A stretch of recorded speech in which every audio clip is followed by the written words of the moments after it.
My name's Mackenzie, and I started a GoFundMe for the adoptive mother of a nonverbal autistic child. The mother had lost her job because she wasn't able to find adequate care for this autistic child. So she really needed some help with living expenses, paying some back bills. So I launched a GoFundMe to help support them during this crisis. And we raised about $10,000 within just a couple of months. I think that the surprising thing was by telling a clear story and just really being very clear about what we needed, we had some really generous donations from people who were really moved by the situation that this family was struggling with. GoFundMe is the world's #1 fundraising platform trusted by over 200 million people. Start your GoFundMe today at GoFundMe.com. That's GoFundMe.com. GoFundMe.com. This podcast is supported by GoFundMe. There's nothing like the American Express Platinum Card. Find out your welcome offer after you apply, which could be as high as 175,000 points. Learn more and find out your offer at americanexpress.com/explore-platinum. Terms apply. Yo, this is Mars Blackman, and this is my main man, Michael Jordan. And there's a pair of tight Air Jordans from Nike. This is something you can buy. And there's a patented, vicious, high-flying 360 slam dunk. This is something you cannot do. Let me repeat myself. This you can buy. You cannot do this. Can.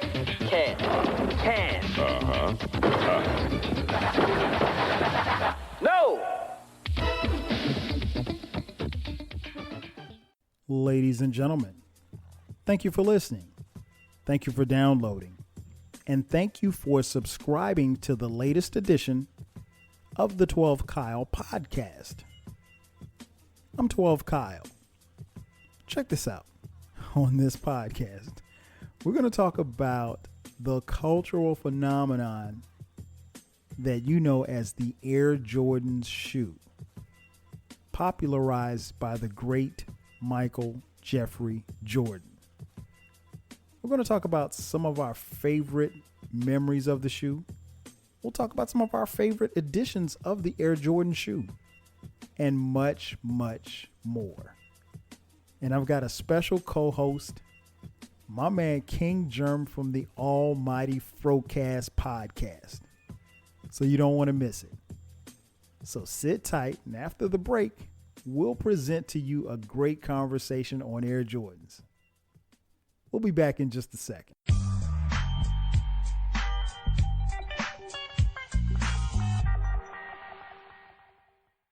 And just like that, we are back. Ladies and gentlemen, thanks again for checking out the latest edition of the 12 Kyle podcast. I'm your boy 12 Kyle. And as I mentioned in the intro, we are talking about the one, the only, Air Jordans. So we're going to kind of kick around a whole bunch of stuff. And again, I want to thank you all for tuning in. And as I mentioned in the intro, got a special co-host. My co-host, man, he's no stranger to the show. He's been on here before. One half of the people, my peoples from Nappy Afro, the almighty Frocast podcast.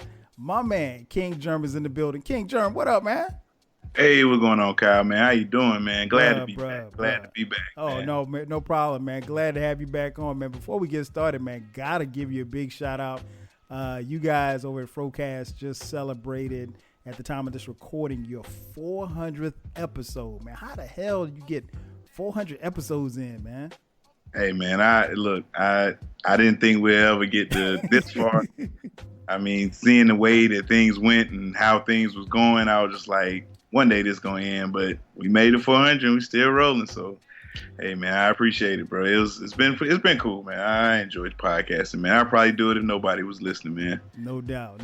You guys definitely been at it for a long time, because I'm thinking about it. Like I hit 200 and I just, I've been in it for almost 5 years. So you guys have been at it a lot longer than that, man, and putting out dope content every single week. So definitely, before we get out of here, we'll tell people where they can catch you guys at the almighty Frocast podcast. But as I mentioned in the intro, man, I got you on. We're going to talk about Air Jordans. Obviously, at the time of this recording, the Air Jordan and Michael Jordan is being celebrated in particular. as they are airing the documentary on ESPN, The Last Dance, which chronicles Michael Jordan's career, also specifically looking at the final run of the Chicago Bulls 1997-98 season. But we're going to talk more so about the shoe. The Air Jordan shoe. We're going to get into it, like some of the things that we liked about the shoe and some of the controversy and everything that goes along with it. So I guess we should start right there, Jerm. What's your first memory of Air Jordans? Oh man, my first memory was you remember back in the day when you used to go to grandma's house and all your cousins would come there. Yes. And you got that one particular cousin that always stun on you. Well, my cousin Marcus came through with the red and black Jordan 1s on, and I was just so jealous because I was just like, man, he always gets stuff. I was just like, God. So I was just talking to my mom, and I was like, Mom, man, please get me these shoes. Please get me. I was just begging, you know what I'm saying, after that, that weekend. So one day my mom, she was just like, come on, let's go for a ride. I had been begging her for these shoes, and then we pulled up to Blumenthal's department store, and we was in Blumenthal. She was, looking at some jeans, and I seen let me tell you how country this was. They sold Jordans in Blumenthal's department store. Blumenthal's is one of them stores. It's downtown. You might go there and get you a Carhartt jacket, blue jeans. I mean, it was just like a department store. It wasn't, nothing named big brand. But I saw the darn Jordans in there, and they were like $59.99. And I went to my mama. I was like, Mama, they got the Jordans in here. They're $59.99. My mama said, $59. She was like, $59? Are you crazy?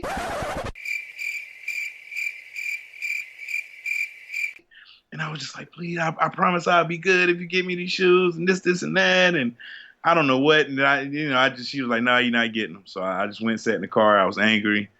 My mama come walking to that car, man. I saw that bag with them Jordans in it, man. Hey, look, I almost was about to say, look, I'm a good kid from now on, because this was, I was that close to commit my life to being a good kid, but it fed the beast. But yeah, that's my most memorable Jordan story. Like the first one's the one I got, the red, white, and black ones. Wow. And I never forget. My cousin beat my ass because I took one of his shoes, a red and black one. I took one of my red, white, and black ones, and I wore them one day, and he caught me in his shoe. Oh my gosh. Had to wear a whoop. That's okay. So how much older was your cousin than you?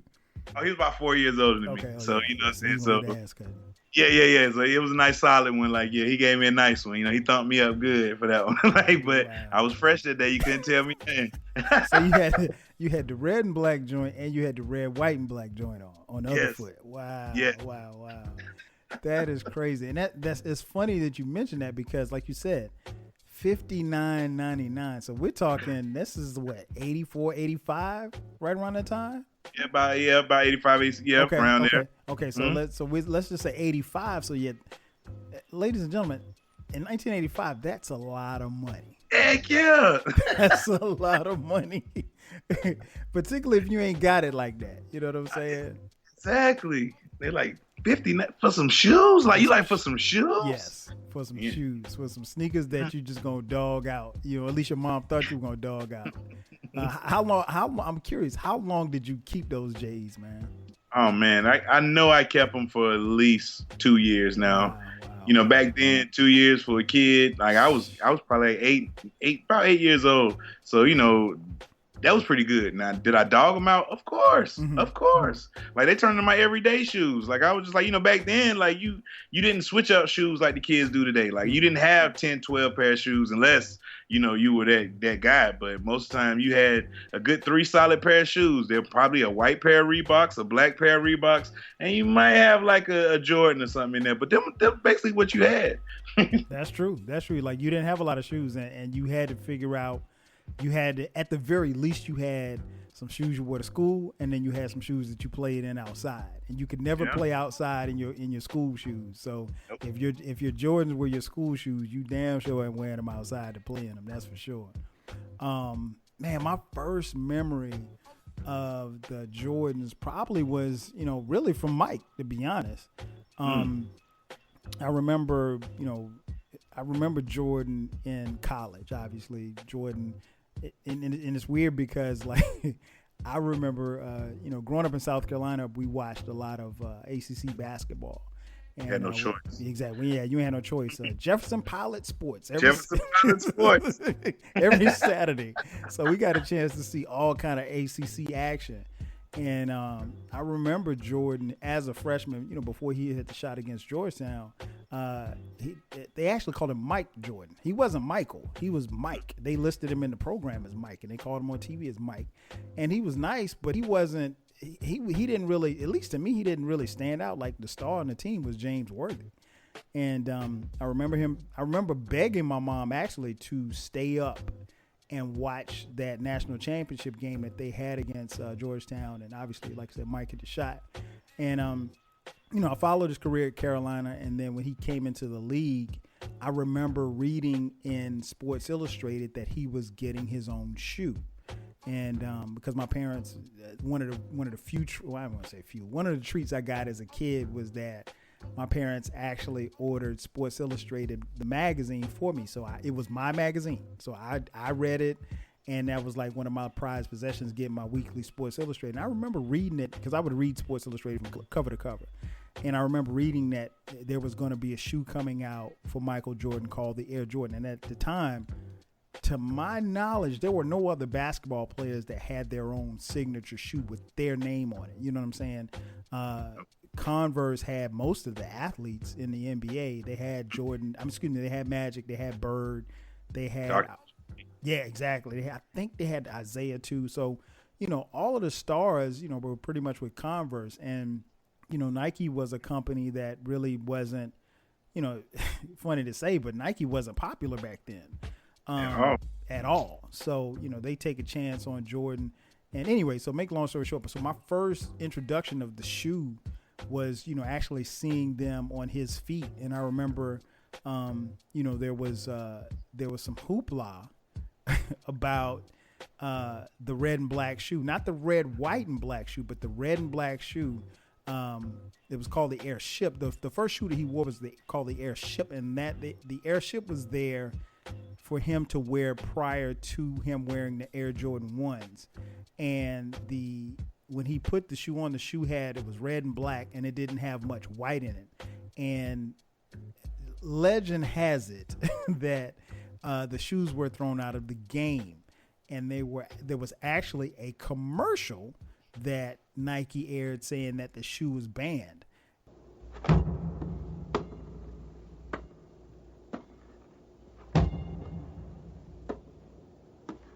On September 15th, Nike created a revolutionary new basketball shoe. On October 18th, the NBA threw them out of the game. Fortunately, the NBA can't stop you from wearing them. Air Jordans from Nike. And those are my first memories of seeing that commercial, seeing Jordan in those shoes, in the AJ1s, and getting the word that the shoes were banned from the NBA. And, I think it's been some people that have gone on to at least try to prove that he never wore the red and black joints in an NBA game at all. He wore the red, black, and white ones. But that was my first introduction of Jordan in the shoes, man. And I remember seeing him as a rookie at the All-Star game. It was the All-Star game in Indianapolis. And that was the All-Star game where he was in the dunk contest and he had the tight gold chains, and he actually dunked in those shoes. So he did not play a game in the red and black Air Jordan 1s, but he did participate in the slam dunk contest in those, and just really kind of took off from there, seeing a guy, that I'd followed his career up until that point, being a hotshot rookie, and he has his own signature shoes. It was really impressive, man. My next question for you: why do you think those shoes were so popular when we were growing up? Oh man, because Michael Jordan was like, he was cool. I mean, then with, like you said, the shoes being banned, them being expensive, there was like a status symbol.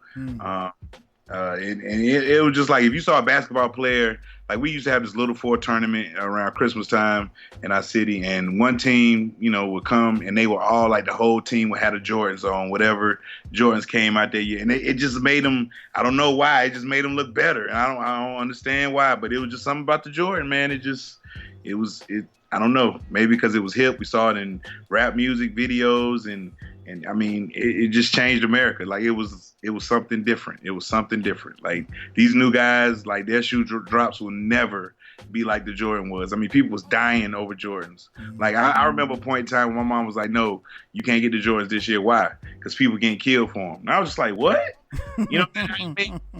It never crossed my mind that somebody could kill me for my shoes, but I saw it on the news. You know what I'm saying? You see it, kid ride for his Jordans and a starter jacket. So my mom was like, "No, you're not getting a starter jacket and Jordan this year." And I was just like, "Cause people dying. They in Detroit, mama. Like what like, like mama, they're not here. Like, you know what I'm saying?" So yeah, so I don't know why the popularity, but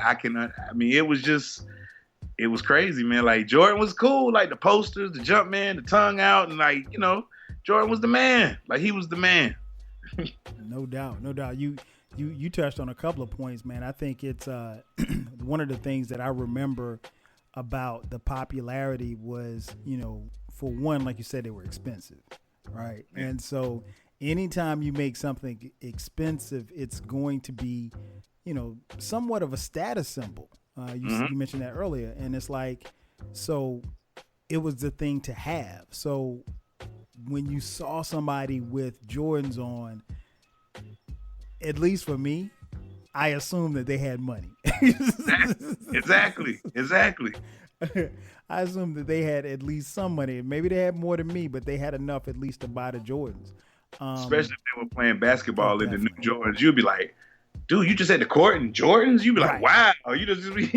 Yeah. If you were actually wearing them on the court, and I thought something was really special about you, because most of the time when we would see kids in Jordans, they were just, they were wearing them, but it wasn't to play basketball in. In fact, it wasn't until I got a little bit older where I saw kids actually playing in the Jordans, because normally it was just a chill sneaker that you would just wear. You wear it to school, or you wear it to the dance, or whatever the case may be, wherever you were going, to the mall. But you rarely saw kids actually playing ball, organized ball in the Jordans.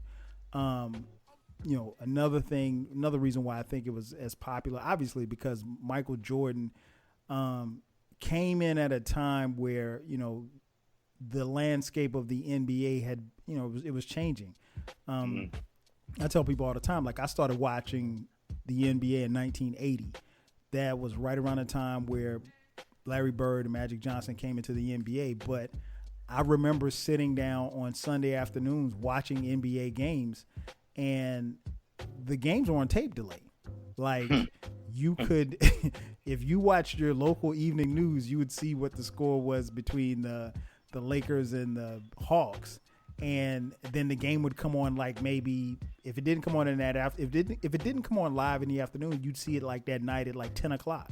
So if you watched your local sports show or your sports segment of your local news, you would find out what the score was, and then you kind of decide whether or not you want to sit and watch this game that you already know the ending to. And so the NBA games were on tape delay. Drug use was pretty rampant in the NBA. Yeah, it was. It was. People don't talk about it, but it was pretty. I mean, like you had teams that were just like, and it's well documented that were on cocaine and just drunks and all kind of stuff. The 80s was wild, man. But what you talking about? But Magic came into the league and Bird came into the league, and they basically kind of saved the league, and that rivalry came, and the NBA kind of marketed it and packaged things around it. But Jordan was different, and so here it was this guy who wasn't he wasn't the shooter that Bird was, or he wasn't the Showtime guy that Magic was, but he was the shooter and the Showtime guy, and he had flair, and he had, like you said, he looked cool, he walked cool, he sounded cool when he talked. And you saw him at the thing. Think about it, he's this rookie in 1984.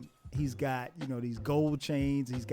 He showed up to the All-Star game in his own gear. He participated in the dunk contest in his own shoes and in Air Jordan gear, not in the Chicago Bulls gear, but like everybody else. So Jordan he was somebody who was groundbreaking, and somebody who, it was like you said, it was just the timing of it all was just perfect. Perfect. And he had a bald. Well, he didn't initially have a bald head, but he had hair. And then when his hair went out, he cut his head bald, and he made it look cool to have a bald head and have an earring. And I guess I probably should also say this. He was pretty good on the basketball court. Yeah. That had a lot to do with it. I mean, you wanted to literally be like Mike because he was flashy and he was scoring and dunking and everything like that, and you couldn't stop him. I mean, like, for as great of a basketball player Michael Jordan was in the 90s where he won his championships, you go back and watch Mike in the 80s, he was cold. I mean, like, he was even colder because the jumper wasn't always there, but he would take it to the lane and he would dunk on you, and I mean, he brought everything. He brought it on the offensive end and defensive end. I mean, he was just an all-around player. But I think that's one of the reasons why, the shoes were as popular, because of obviously his success. If Jordan scored, 4 points a game, then, the Air Jordan shoe probably doesn't, Yeah, it flops. Yeah, it flops. It doesn't do a damn thing. And, obviously, and like you mentioned, Jerm, the shoes being banned, that made a huge effect on people and why they wanted to get them. Because anytime you tell somebody that something is banned, they want it even more. And the 80s were all about rebellion, like, the rock and all that and everything. So yeah, it was like you said, it was a perfect storm. Yeah. And Nike capitalized on it because it was like he shot his own commercials on accident. Like the Like Mike commercials after the finals, like they were basically just taking stuff he did in the game and made a whole commercial up out of it. And it was just like he wasn't purposely doing this, but it was perfect. Like the game 2 when he did the little when he went up the right and switched it to the left and they basketball court, everybody was trying to do that move, man. It was like everybody at the court the next day was like, man, you see the move Jordan did last night? Oh man, everybody trying to do that move. And it was, I mean, that's why when I first this whole thing was born, because I wanted to challenge 12 Cal with a Jordan versus LeBron, but then I started watching The Last Dance and it brought back, it's just been a while since I seen Jordan, you know what I'm saying? So that's when I seen Jordan, I said, I can't have this debate, man. Jordan was a killer, man. He was a killer, like he was a killer, like that man was cold blooded, and I was just like, it's not even fair because it's 2 different games now, you know what I'm saying? But Jordan they don't make them like that no more, man. Nah. They don't make them like that no more. Like that, man. Golly, bro. Like he was. You're right. They don't. They just don't. And it's no knock on any other player. And I while I would have, if we had, I would have. It's not even fair to LeBron to have that debate. And so when you threw the idea, I was like, well, hey, we could debate about it. I was like, but really ain't much to say. But it is, and LeBron or any other player, Kobe, rest in peace. They can't help the time in which they were born, and like I said, for Jordan, it was a perfect storm. Just to add some context to what we're talking about for those of you listening, Nike had only expected to sell 100,000 pairs of the original shoe the first year, and the shoe was, I think, for retailing for $65. They shipped 1.5 million in the first 6 weeks. So that in and of itself tells about how it took off. Now, of course, Jerm, you mentioned there was some negativity that came along with it. I distinctly remember, as I mentioned earlier, I got Sports Illustrated each week. And on May 14th, 1990, there was a cover on Sports Illustrated. There was a picture of a hand, and it's holding the Air Jordan 5. And there's a gun in the other hand, and it says your sneakers or your life. Yep, that's it. Yep, and it talked about, it was written by Rick Tellender, great writer for Sports Illustrated, and it talked about how in American cities kids were killing each other over sneakers and sports apparel, and it just talked about who was to blame, and Jordan, he obviously was not expecting this. But I think I remember the article started off by talking about a 15-year-old kid in Maryland who was found strangled by one of his buddies, his 17-year-old buddy who was, who stole his shoes and strangled him and left him for dead left him barefoot in a wooded area. And Jordan, to his credit, he said, quote, "I thought people would try to emulate the good things that I do. They try to achieve and to do better, nothing bad. I never thought because of my endorsement or a shoe or any product that people would harm each other," close quote. So you said that, you never really thought about it, but what do you remember about that time about people getting hurt and getting killed and getting jacked for the shoes? Well, once my mother kind of put that in retrospect of like why I'm not getting it, I kind of started paying attention because I wanted some ammo to be like, look, nobody's getting hurt behind these shoes, Mama. I can get them. But then once the reports started coming out and she's looking at me with the "see, I told you," you know what I'm saying? I kind of like, oh man, well, she right. Like I don't need the shoes this year. You know what I'm saying? So I didn't get them that year, but I would be damned. I said, I'm getting them next year. I said, I don't. And I sit this one out, but I gotta get them. You know what I'm saying? Because it was crazy. Did that make you fearful at all by what she said? I mean, because again, we didn't have social media, so when she said it, you had to take her for a word. I had to take it for a word. Then, of course, you got the hood rumor. We had the internet back then. It just wasn't fiber optics. It was just people, telling, stories from, oh man, my cousin from New York, he said that the stories, the nigga internet, the nigga net. We had that back in the day. So, you hear stories from that and it kind of, make you very, I'm not gonna say fearful, but when I got him, I was kind of scared. You know what I'm saying? Because I'll be honest, man. One time, my son, this was like one of them drops. It might have been the Space Jams or something like that. And my wife dropped him off at the mall by himself with the money for his shoes.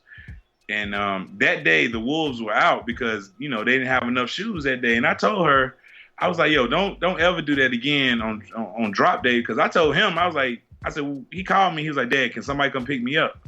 And I was just like, what do you mean come pick you up? I thought you were with your mom. He was like, oh, no, I'm waiting on her. So I called her to see where she at. Oh, I'll be there in like 30 minutes. I said, oh, no. I got my young son walking around the mall looking like food with a pair of Jordans by himself. I told him to go hide in Macy's dressing room until I called him and then to come out. That was smart, though. Yeah, because I was just like, I told her, I was like, no, you can't do that because, he was young. He was probably about 12 or 13 then. And I was just like, man, nah, bro. Like, somebody rob him, take his little stuff, because he's talking about somebody already offered me $500 for it. I said, yeah, you would never saw that $500. That was the bait. That was bait. You know what I'm saying? So they would have thrown him in that dressing room and hauled ass. Yep. Yeah, I can't remember. Because I did not get any when I was that young, like when they first came out. So I can't, when this article came out, again, it was 1990, May of 1990. So, and it's kind of bugged out to believe it's been 30 years since that article came out. I did not remember ever being fearful about it. And I don't know of anybody like from my hometown that ever got beat up or got jacked for their shoes, probably because we lived in a small place. I mean, Florence, South Carolina is not a big place. So, if somebody stole your Jordans, you would know who stole them. Yeah, you're going to say like, all you got to do is just lay low because they're going to appear again. So, but I remember reading that story in Sports Illustrated and just being kind of dumbfounded, like, why would somebody want to hurt somebody else about some Jordans? Because it didn't register to me that someone could hurt somebody for a pair of shoes.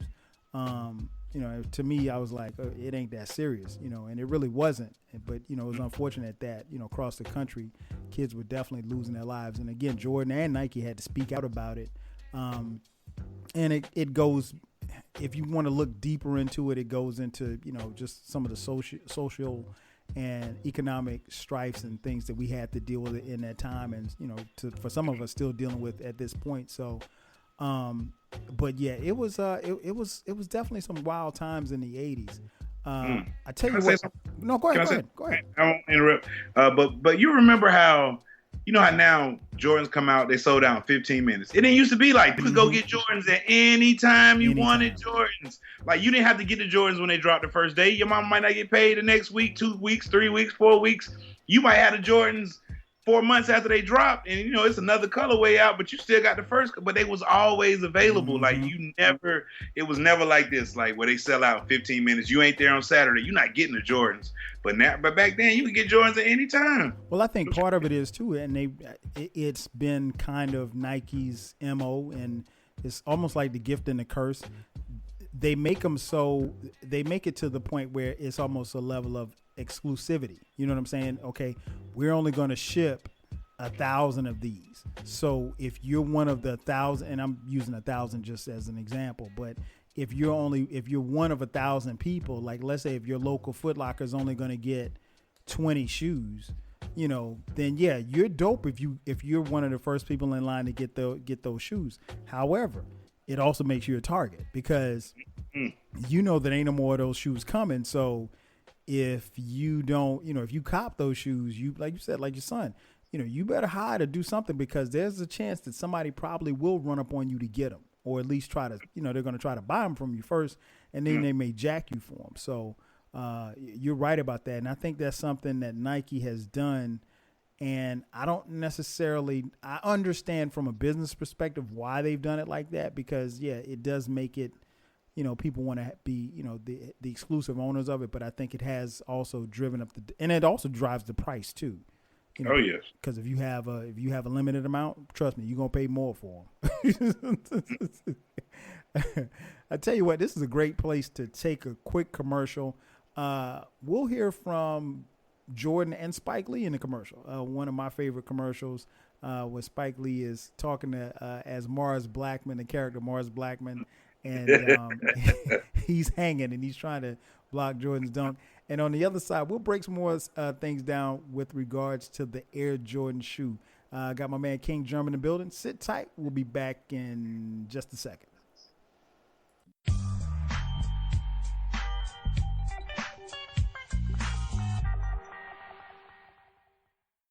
Do you know who the best player in the game is? Me, Mars Blackman. And I'm way above the rim, demonstrating some serious hang time. Very serious. Do you know how I get up for my game? Do you know? That's right. Air Jordan, Air Jordan, Air Jordan. Mike, what's up? Oh, money. Why you want to do that to me? Why you leave me hanging? Come on. I got it. Oh, Mike, man. That's so bad.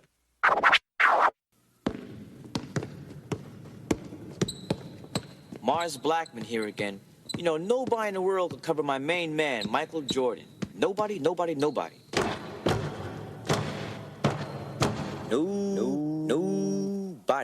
I'm telling you, it's impossible. Impossible. However, it's easy to cover Mars Blackman.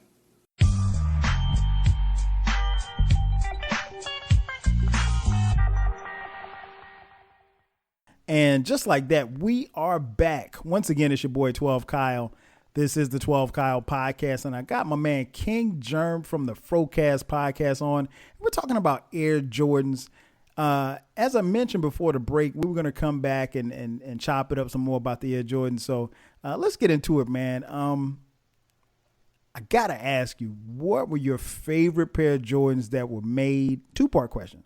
What were your favorite Jordans that were made?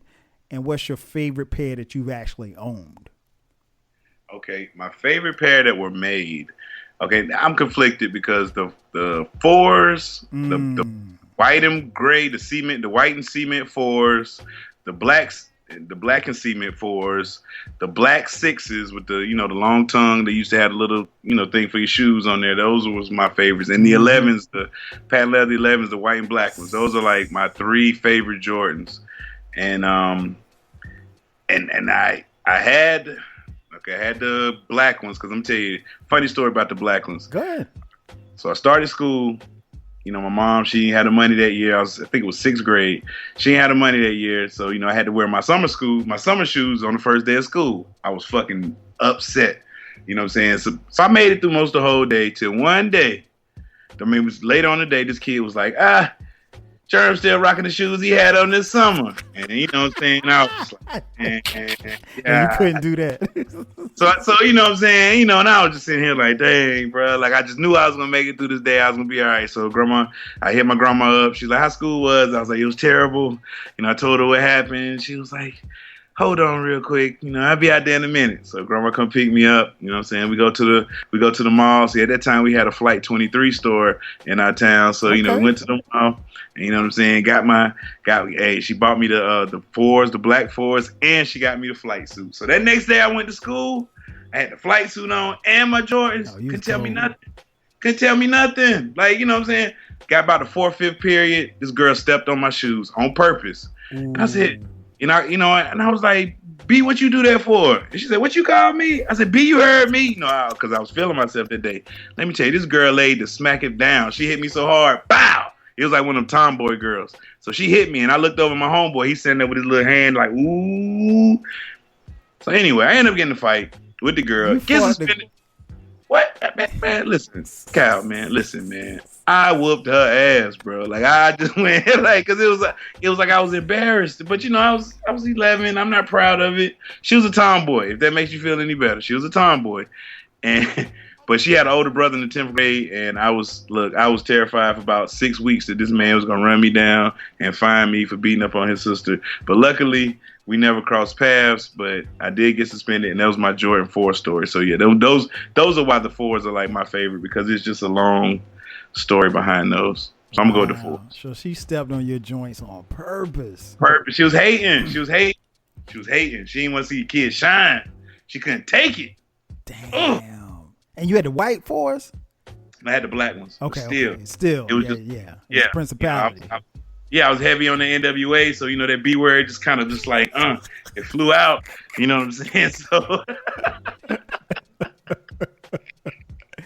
But I'm telling you, when she hit me, though, I'm telling you, man, she rocked me, man. I ain't gonna front, man. She hit me, and I was kind of stunned for a second, because I was like, dog, boy, like, she hit me. Damn.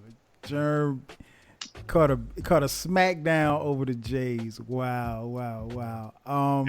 Okay, so what's your favorite pair that you've that were made? And you can pick more than one too. Okay, like I said, the 4, 6, and 11, the black ones. Okay. And I'm a funny thing about me. I don't like any of the new colorways. Like, I only like the original colorways. So I don't get up for the new colorways. No, if I'm gonna buy, as an adult, if I'm gonna rebuy the ones that I had when I was a child, I'm gonna buy the original colorways. I don't want all the weird colored Jordans. I don't do that. I don't do it. So if it ain't the OG, I don't like it. I do own the 4s and the 6s now.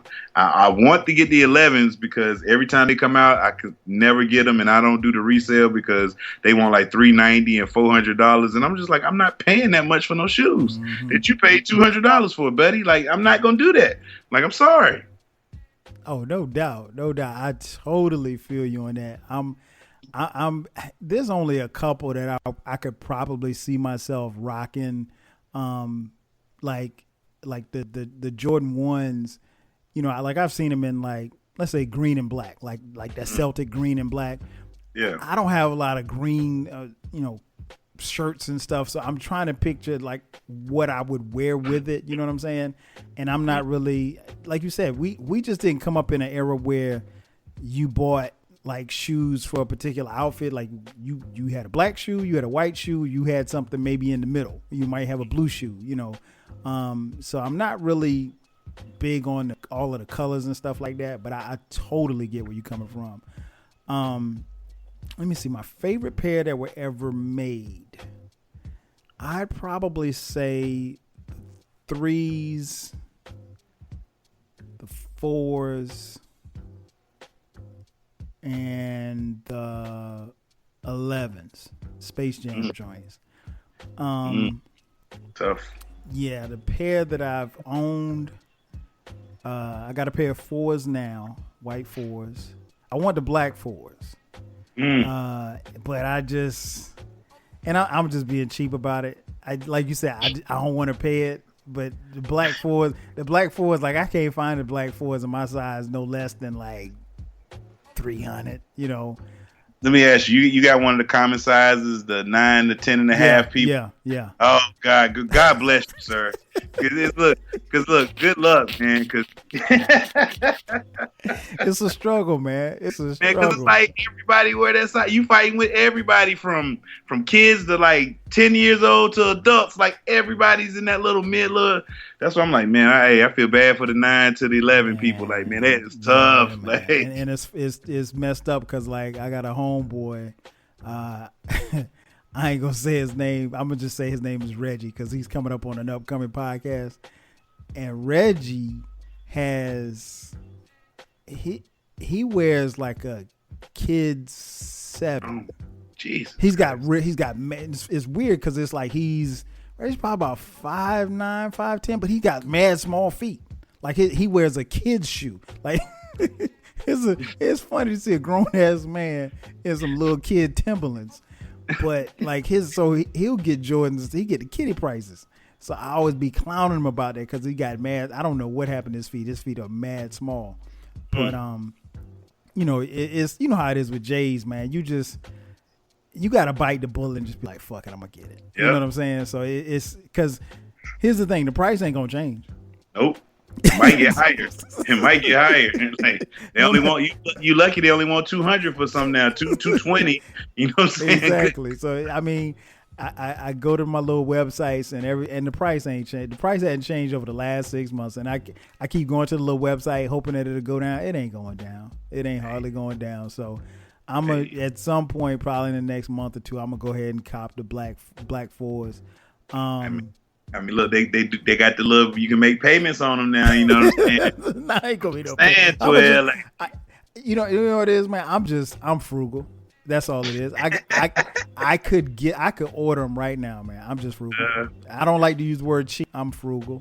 So I say economically inclined. There you go. So you know, I can order them right now. Just lazy. That's all it is. Just lazy. So yeah, I got a pair of 4s. I've had, what else did I have? I had the 13s and I had the 14s. But yeah, so I want to go back and I do want to get the also the 3s. I want to get the cement 3s in black and white. I think once I get those, if I can get those, So them cements is hard to beat, bro. Like there's just something about it, man. It's just woo. Yeah. Once I get those, I think I'll be done. And that's the funny thing. It's like you tell yourself, okay, well, all right, I'm gonna get these and I'm done. I ain't buying no more sneakers. Shit.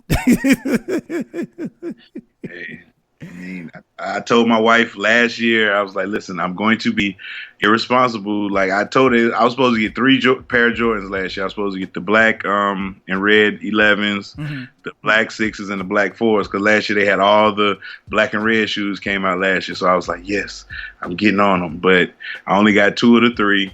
But, you know, I like the 5s that just came out this past weekend. I like those, but if they would have been the black ones now, I ain't gonna front. Yeah. I would have jumped on it. But the white ones, I was like, I'm going to let you slide. You know what I'm saying? Because, you know, I ain't really, you know, they fire now, but I just wouldn't, they weren't fire enough to make me jump out there. Because it's white shoes. I just don't like, you know, I can't wear white shoes, bro. It's hard to keep them clean. And I distinctly remember the 5s when they came out. They were really, really, I mean, of course they were Jordan, so, you know, everybody was lining up to get them. But when they came with, I think they dropped the 5s, and I'm pretty sure the whites came out first. And then when they came with the blacks, everybody wanted them things, man. And they didn't have that many out there. But it was really, really crazy. Because he used to do like the white, red, and black ones around Christmas time. And it'd be like a Carolina color one around about February or something, or a Charlotte Hornet color, something like that. That little color, the purple and teal. And then the black ones will come out like around Easter. That's just how he drop them, you know. Yeah, you know, that Jordan, man. Woof. I know, right? And as much as I say I'm not going to give Jordan another Porsche to put in his driveway, it's just, you know, and I don't even really fancy myself as a sneakerhead, but it's just like you said, I'm willing to buy the shoes that I wore growing up because I just remember how they made me feel and how they looked on my feet, you know, more importantly. And I think that's very key for any young man. It's just, you know, your footwear, really sets, your gear. And, to be honest, when a woman is looking at a man, she's going to look at his shoes. She's going to look to see what he got on his feet. So, that was something that was really, really big for us in the 80s and 90s coming up as we, kind of got into our own style and fashion as well. Other than the fight, do you have another favorite Jordan story, either for yourself or maybe somebody else that that just kind of resonates with a particular shoe or shoes? Other than the fight. Other than the fight. Oh, well, okay. I'm gonna tell you this: the first pair of Jordans that I bought myself with my own money, it was the Jordan 9s. And it was a weird color because the money was burning my pockets. So it was the Jordan 9s. They were like this olive green color, and it was a weird color. But I had them, I got $100 for Christmas, and I was just like, you know what? I'm buying some Jordans. And, I could have waited a little while longer and got the black ones, but I was so bent that day on going to get some Jordans. I said, look, I said, nobody got these. Of course, it was an ugly ass color. You know what I'm saying? And so it was $132, and I was just like, man. And this was in about 90. It was whenever the Jordan 9s came out. So if the 5s came out in 91, or 6s, 5s was 90. I'm looking at that now. The 9s came out in 93. 93. Okay, so this is 93. So I bought it with my own money, and I felt so accomplished that day. But I never. That day I also realized how fast $100 went, because I was just like, whoa, I just had $100 and it's gone already. It was just like on a pair of shoes. And that, I think that kind of started me being like what you call them people that buy something and they have guilt? What you call buyer's remorse. Oh, yeah, I'm one of those very people. Much so. I'm one of those people, and I think it started that day right there. Buyer's remorse, because I bought plenty of shoes and didn't make it out the mall with them and went back and took them back. Yes, changed my mind. I changed my mind. That's why I've never had a pair of Timberlands. I bought 3 pair of Timberlands, but I ain't never make it out the mall with a pair of Timberlands, man, because I was just like, I'm never gonna wear these boots. I still got a pair of Timbs. I want a pair now. I want a pair. I was gifted a pair one time. Now I wore those, you know what I'm saying, because they were hiking boots, but I like those. But as far as the construction Timbs with the never had a pair. I want one though, because they look so fresh. It's just something about the Timbs, man. Okay, now I gotta ask you, and this is something that every man, and I'm gonna go back and answer the question, but I gotta pivot just for a second, just because of something you just said, and be careful how you answer this question, because I don't want to get you in trouble. Oh, man, you good? All right, so have you ever had a pair of Jordans purchased for you by someone else that wasn't your mom or grandma? Absolutely. Okay. And it was the Jordan, it was the ones that had the turtleneck on it. Mm-hmm. And I was just like, I told her straight up, I said, these shoes ugly. I said, please don't. I said, take them back. I said, take them back. I don't want them. And she was like, what? I said, these are new Jordans. I said, I don't care. They're ugly. I said, what is this, a mock neck? I said, what is these? I said, what is this on this shoe? So yeah. I told her to take them back. So yes. Okay. Yeah, I always ask all the fellas that, I might be one of the few people who have never had a pair purchased for me from someone else other than my parents.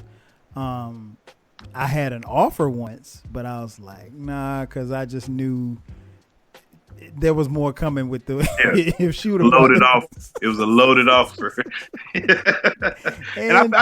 and she was crazy. I think that's what I felt, the same thing, because I was just like, man, because I didn't really like the girl like that. And I was like, you bought me these shoes, and I was just like, I don't feel right taking this from you, and I don't really like you. So I was just like, and it didn't help that they were ugly. You know what I'm saying? If it would have been it was it the 15? 15. Oh, ooh, yeah, it was the white. It was like the white and dark navy blue ones or something like that. It was some weird color, man. I was just like, yo, these shoes are horrible. Yeah, I'm looking at them now. They're not the move. They got a turtleneck. You can tell. Look, you can tell when Michael Jordan started putting more input on the shoes. It started around 13, 14. You know what I'm saying? Then 15. It was just like, yo, Michael, where are you going with this? You remember the one that looked like a sock that rolled all the way up your leg? Yep. Michael, listen, I'm gonna be honest with y'all people. I don't recognize any Jordan past 13. I'm halfway gear to 14, but that's it. Other than that, I don't recognize the Jordan. You can't tell me. The year he had a suitcase with some Jordans, I was like, man. Now, I remember that. I got look. I bought them only because they was on sale. Mm-hmm. Like them shoes was like $200. Like it was some ridiculous price. And I remember me and Queen Jerm was together then, and I had left my wallet in North Carolina, and I was just like, man, we was on the trip. We went to Georgia, and so I was like, man, I left my wallet, and I was just like, well, we got this deal on these shoes, like $125. So I was like, yo, I gotta get these shoes. And the dude giving me the suitcase, I was just like, man. Jerm, I'm looking at I'm on the Jordan website, and I'm looking at these shoes, man. I'm with you, bruh. After about 14, that was it. There's not one pair of Jordans past 14 that I would actually wear.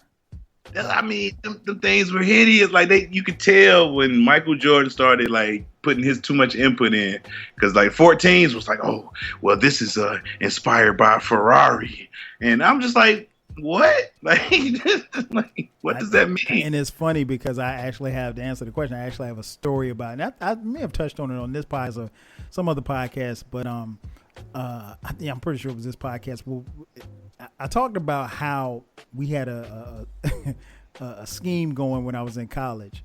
What we would do was, me and my man Mo, we would take we would have sneakers, and we take like a pen, and what you do is you take the pen, and at the sharp point of the pen, you take it and you puncture a hole in the air bubble in a shoe. And Nikes, all the Nikes we wore had air bubbles in them. Well, you do that, and then you call Nike and say, okay, well, give me to the, I can't remember what department it was, but packaging department, whatever case may be, and you say, okay, well, hey, Nike, I have a defective shoe product. They said, well, what's wrong? You say, I think the air bubble burst. And then say, oh, okay, well, we'll send you a label. They send a label to you.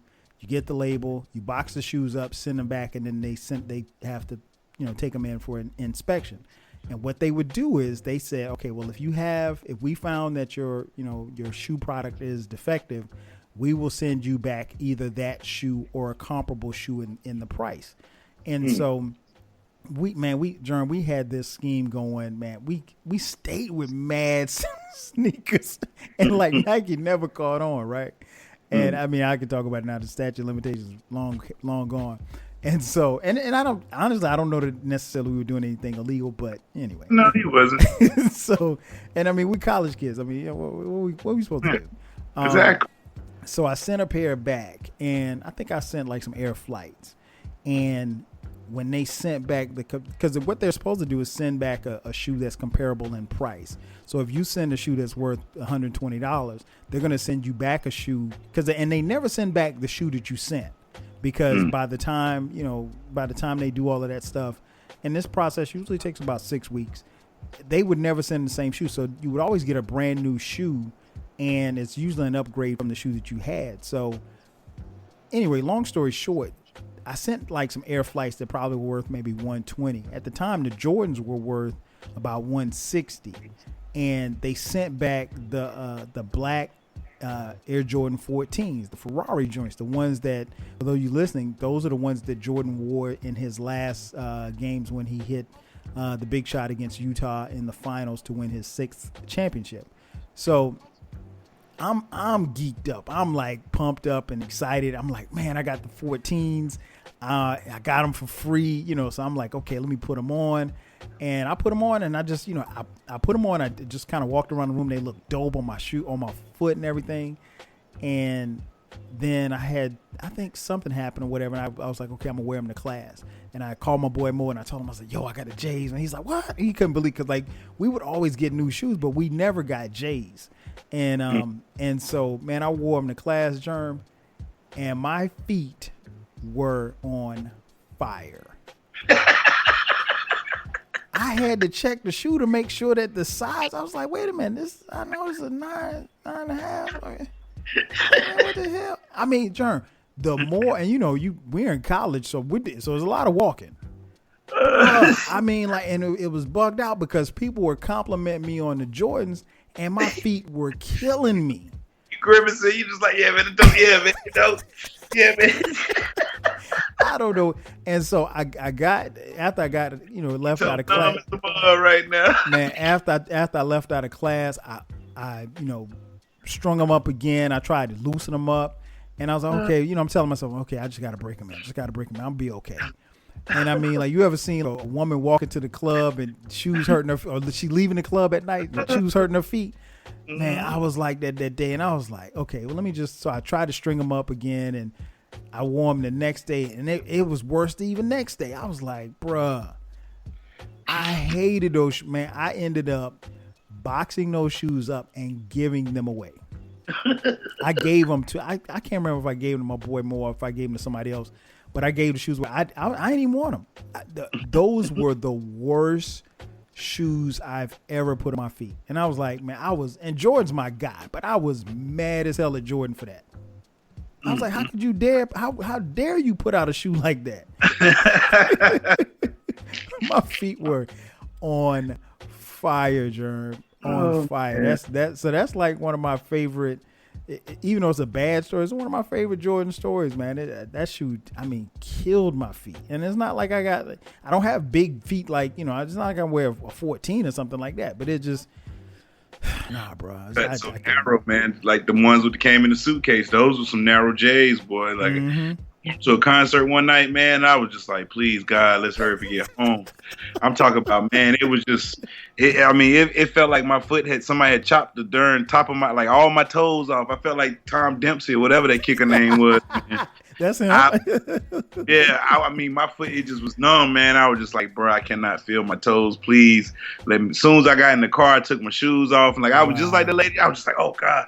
I took them off, man. I was just like, man, I didn't know what. I tried to buy a stretcher for them shoes, everything. Because I was just like, them things are just cut narrow, man. And I just, I got to have the old school Jordans, man, because they were fine. But them new ones, man, they too narrow. Like the LeBron shoes, I can't even get my foot in the LeBron shoes. I'm like, bro, what?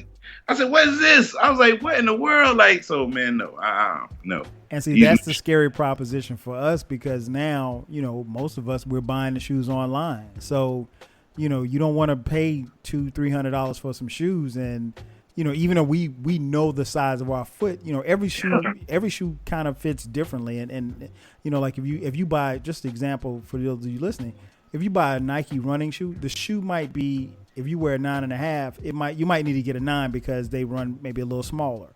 If you buy, like you said, a bulkier shoe like a LeBron shoe, you might need to go a half a size up because maybe they're a little bit narrow and you don't want them snug on your foot like that. So it just depends. And like you said, it's the last thing you want to do is to invest in some shoes and they're killing your coins. That's the last thing you want to happen. For sure, yes. For sure. Man, before we get out of here, Jerm, man, tell the people where they can catch you and the Mrs.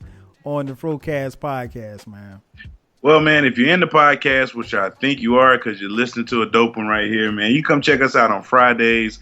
It's called the Frocast. We're on all the DSPs out there, man. So if you're looking for us, look for the Frocast, man. If you want to hear two married people, think of us as the Black Homer and Marge, but Marge got a job and Homer got a job. But I'm not as stupid as Homer, and she's not as domesticated as Marge. But we opposites. But just check it out, man. Just check it out.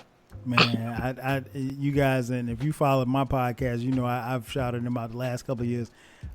They make my Friday. One of the funniest podcasts you will hear. Even though they're married, they're two people who are friends, and then they don't see eye to eye on a lot of stuff. A lot of things, no. But it's so comical, and it's good to hear what we back home in South Carolina call good down home folk. So yeah, make sure that you check out the podcast. Got to thank everybody for listening to this podcast. If you haven't done so already, make sure that you download, subscribe. This podcast can be found, the 12 Kyle podcast can be found on all podcast readers where podcasts are free. So that's going to do it for us. A conversation about the Air Jordans. Make sure that you check out, you can go to Air Jordan, you can go to Jordan.com if you want to cop some kicks.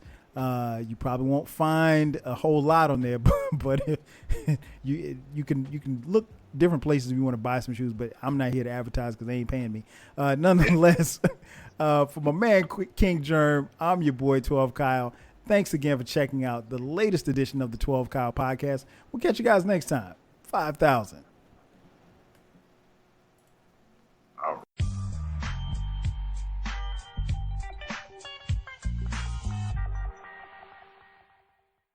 If you work in university maintenance, Granger considers you an MVP because your playbook ensures your arena is always ready for tip-off.